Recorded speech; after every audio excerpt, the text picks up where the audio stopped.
Hello everyone, welcome back to another video. So I am actually recording this again because my OBS did not record a single bit of audio for the actual trailers themselves. So yay! Okay, so we're gonna watch three trailers here. I'm gonna give you all my thoughts on them. As far as Game Awards go, um, and I don't know why many people were expecting Black with Wukong or Stellar Blade to win much, if anything. Um, if any game has any sort of controversy of any kind, or is not, a little bit controversial, it's not going to win anything. I learned this with 2020 and Doom Eternal specifically. The main reason why I did not get any game awards is Marauders existed. So I never watch game awards for the game, the actual awards themselves. I watch for the trailers that get released. And Game Awards knows that, which is why they've kind of, leaned a little bit more into the trailer aspect, because no one gives a fuck about the awards. I do not think Astrobot should have won Game of the Year. I would have preferred Black Myth Wukong to have won it. I would not even be surprised if Elden Ring was originally going to win it, but because they got so much backlash for being a DLC, I would not be surprised if at that point they're just like, fuck it, we'll give it to Astrobot. So, yeah. Not that, I would say Astrobot is a really, really good game. Really, really good game. But I do think Black Myth Wukong should have gotten it. But, it is what it is sort of situation. I don't really care. Now, as far as trailers goes, I was hoping for a Phantom Blade Zero release date, but Sony is probably holding on to that. And Doom Dark Ages, I was hoping for like maybe a little bit of a trailer, something like that, but Xbox might be holding on to that. So that's kind of unfortunate, but and I was not expecting anything Bloodborne related. I'm kind of surprised with what we got, but let's go ahead and start off with Borderlands 4. Before we are going to watch it all the way through. Then I'm going to give it my thoughts. This will not be the case for the Elden Ring trailer very much. I might stop it here and there, but I'm going to try to stop it as little as possible so I can see a little bit of the trailer. I will probably not cover this game on the channel unless y'all really, really want it. I'm probably not going to cover this. I might not even play it. I probably will not play it unless the reviews are extremely good and I have someone else to play it with. I probably will not even buy the game otherwise. I'm just so burned from Borderlands 3. We will be stopping it periodically, though.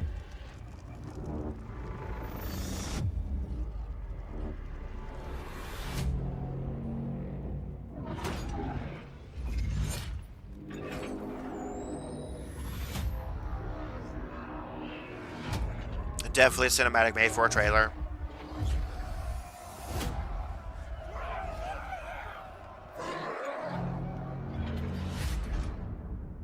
I have no idea who that is.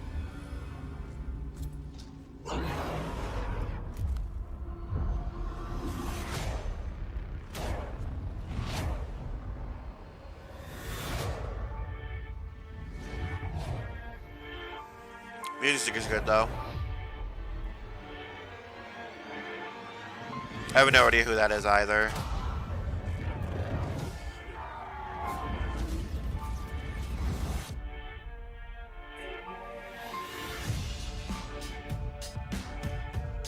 The areas have always looked really good.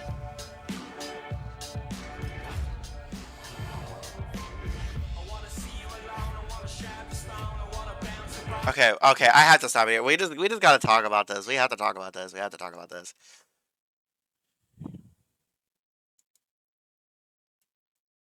What the fuck? Like, holy shit, they could not have done better. They could have done better. Why are all of them human? Why are all of them human? Why can't at least one of them be a robot? One of them be a robot. Like they're all just fucking human looking. Like, can we just have like a robot or like a psycho? Like all the Vault Hunters previously have been quite a variety of not just, gender or race or whatever, but they were like actually like different like species entirely. And I wish that trend would have stayed. Uh because of moves that we'll see later on, I'm probably going to play as this man, even though like I'm like nothing grabs my attention. Why couldn't he have been a big robot boy? Big robot boy. Like, why not?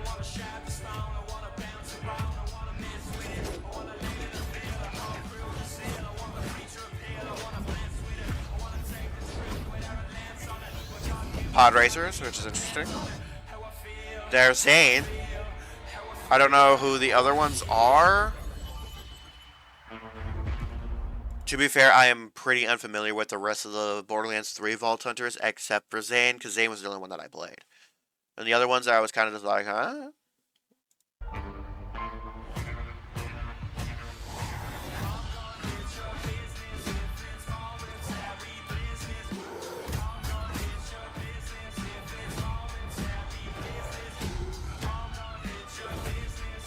Our grapple system that we didn't need. Axel's pretty cool.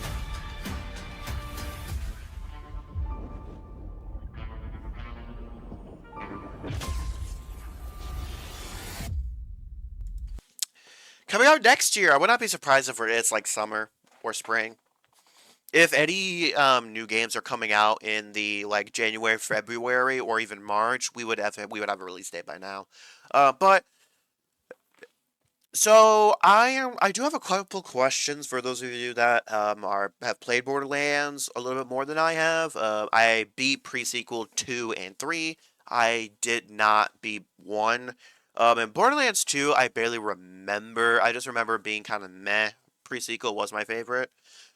But if I remember correctly, didn't at the end of Borderlands 2 a whole war situation was supposed to be happening, and then Borderlands 3 was going on, and then like that storyline was not picked up at all. So I'm kind of wondering if Borderlands 4 is more closer to an actual Borderlands 3 rather than an actual 4, because it seems like it's picking that whole thing up, subtracting Lilith, I guess, which is fine or whatnot, but like Lilith's character was completely ruined in Borderlands 3.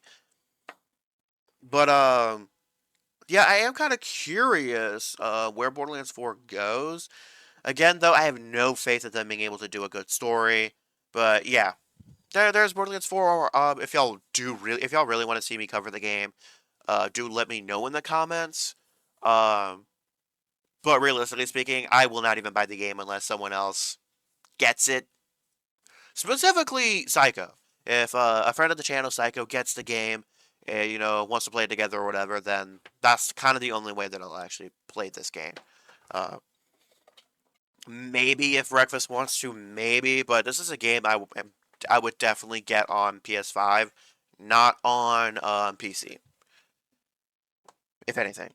So yeah, there's Borderlands 4. That trailer got released. We already saw like a little bit of a teaser earlier in the year, but Slay the Spire 2 was a game that I was super hyped. I was super hyped for. I do know that it was supposed to be getting like some sort of thing is gonna happen, but we will be watching this in its entirety, with me just giving sparse commentary throughout.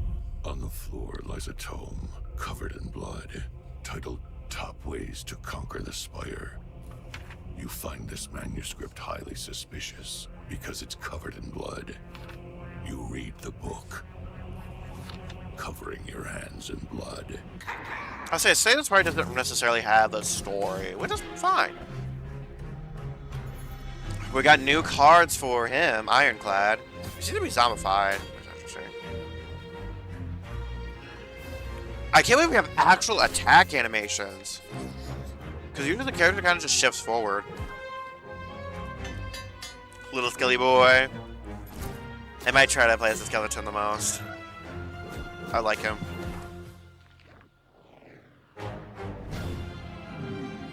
Big boy whale, let's go. Merchant's back, okay. There's so many cards. Oh, cards that are having new effects is kind of interesting.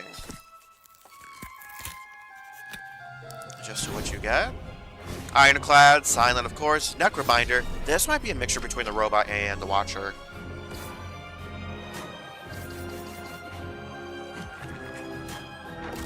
Actual attack animations was kind of crazy.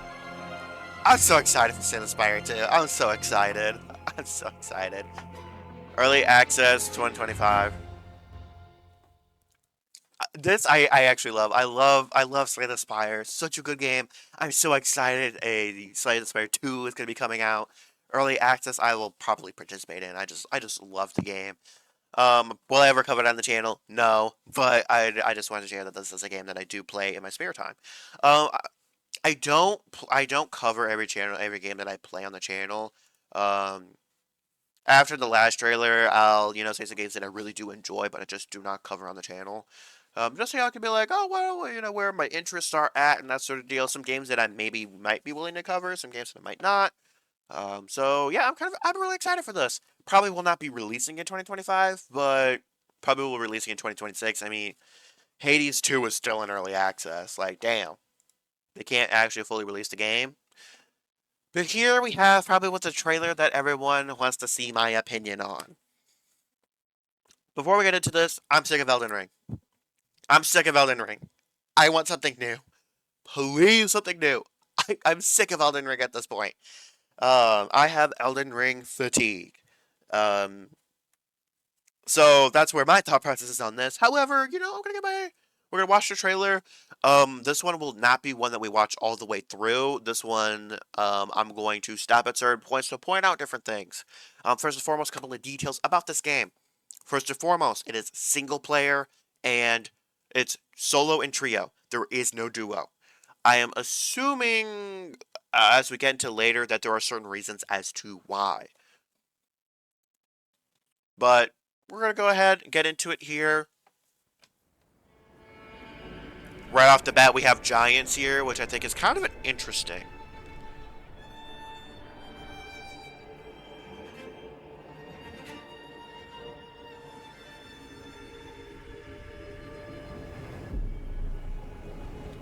This is essentially the storm from Fortnite, obviously. To kind of constrict you down to an area. Because this is sort of a roguelike.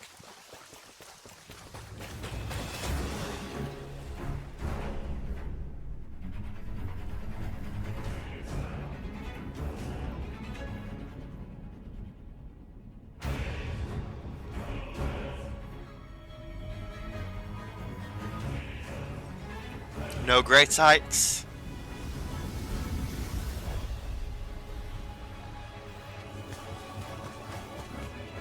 Seekers of redemption. Glintstone Burb is kind of interesting. Thrown together by forces beyond their control.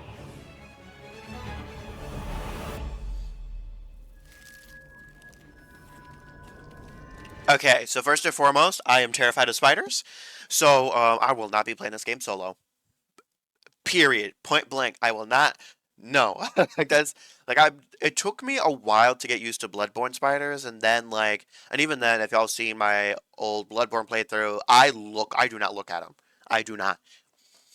And low poly spiders are a little bit easier for me to get around than high poly, and yeah, I will not be playing this game solo. I will be playing this game with two other people. Um, that'll also be the only way I play this game is if it was with two other people. Um, Maybe Torchic will be willing to play this as well, but I don't know. I have to do this with two people. There's just no way I don't.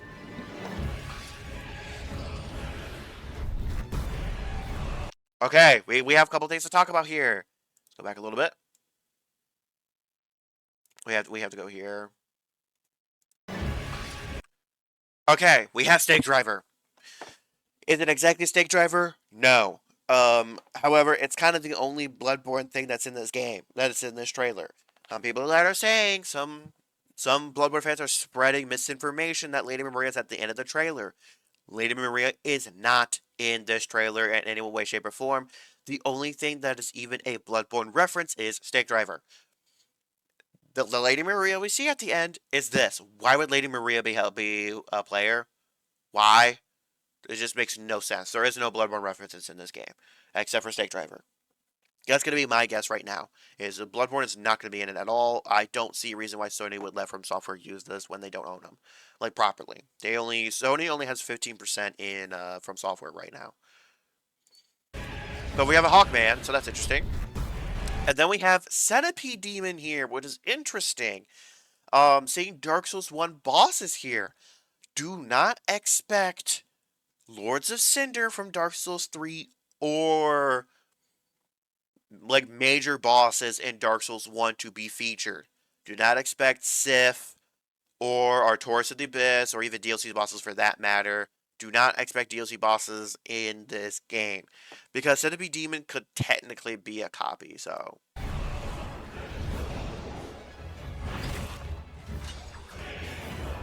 There we got like grapple from Sekiro.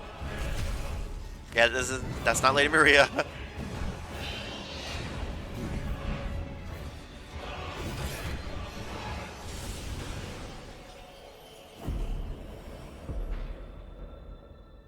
Tragedy must be averted.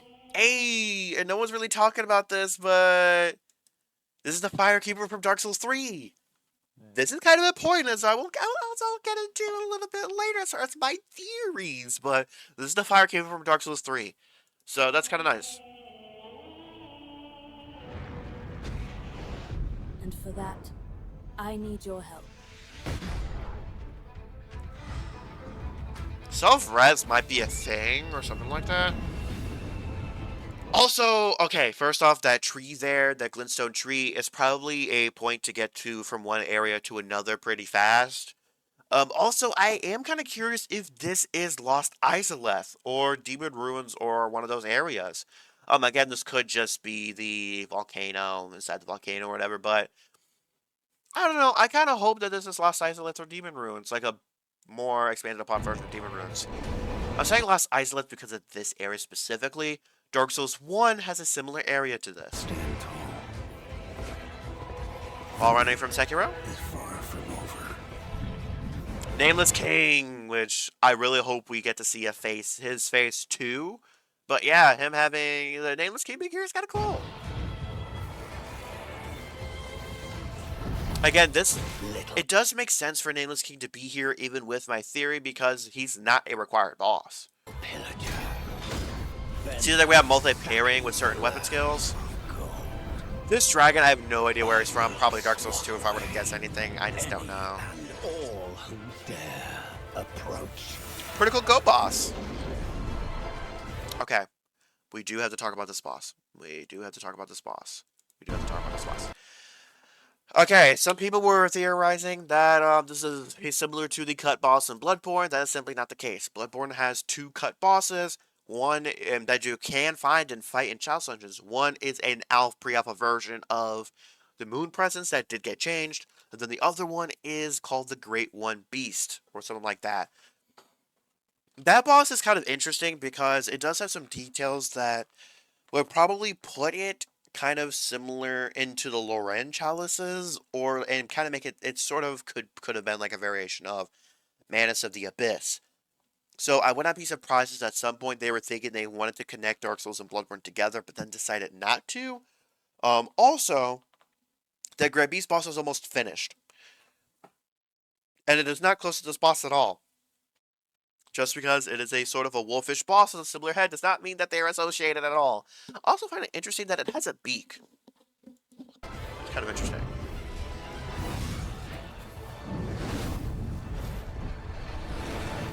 Okay, this is the biggest reason why I think that this boss, like, this game you can only do in solo or trio. Because I think certain bosses have different moves depending on if you're solo or trio. I would not be surprised if this move does not happen if you are in a solo situation. So that's what I kind of think is that some boss moves might be locked if you are solo, because obviously this does not seem like a great boss mechanic if you're solo. But in a trio situation, certain boss moves might be a little bit more complicated because 3 people can handle it. Band together and prepare to claim.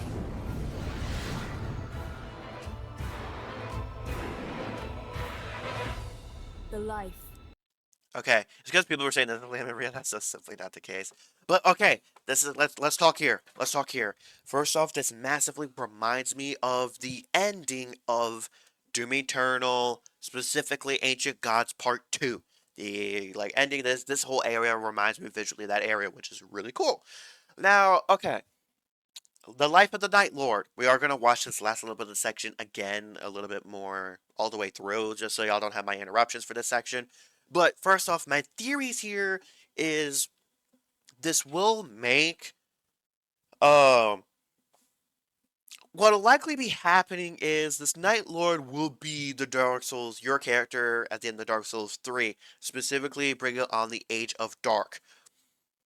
I would not necessarily be surprised if, because technically with this whole situation that's going on, two endings can't, well, I believe really the only ending that can technically be canon is but the actual what's considered to be the true ending of Dark Souls 3, the one that's a little bit more complicated to get. Because you rekindling the flame, the Firekeepers just there with you, but that doesn't make sense if you're the Night Lord. Um, However, in the other ending, you basically stomp out the Firekeeper to bring on the Age of Darkness. And the Firekeeper is there, so I don't think that ending makes too much sense here. However, with the Age of... It's also called the Age of Man. I could feel like you could technically become a Night Lord through that aspect, and the Firekeeper is still being there with you. However, technically speaking, it's not necessarily clearly stated that the Firekeeper is killed there, but it's kind of like one of those situations where it's like, she's dead, right?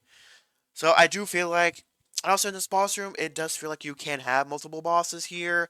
Um, if that is the case, then I definitely feel like all the different bosses are going to be your builds from Dark Souls 3.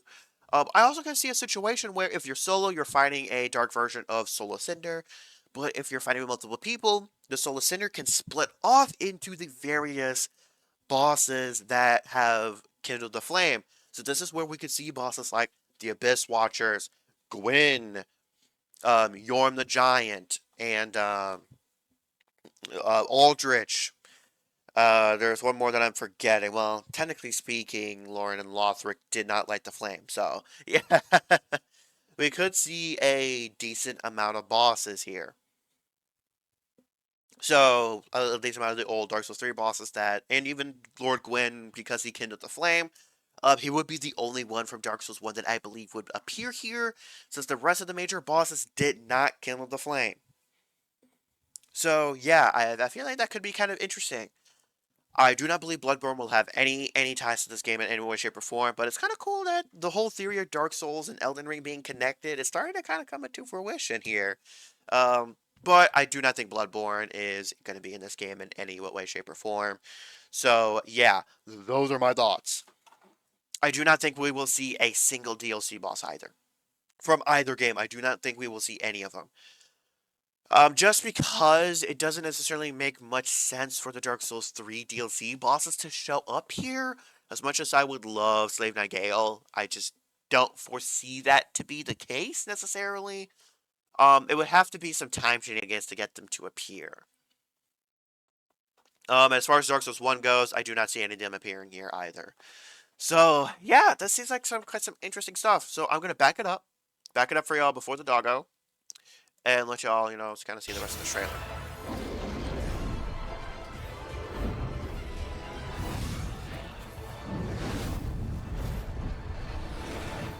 Band together and prepare to claim.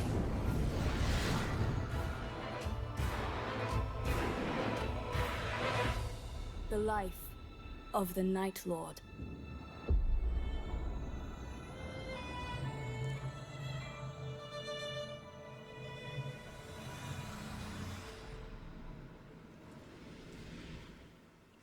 Also, the art looks sick. As far as I can tell, there's no references in this art. But yeah, it's coming to 2025, coming to obviously these consoles or whatever. I will be getting it on Steam.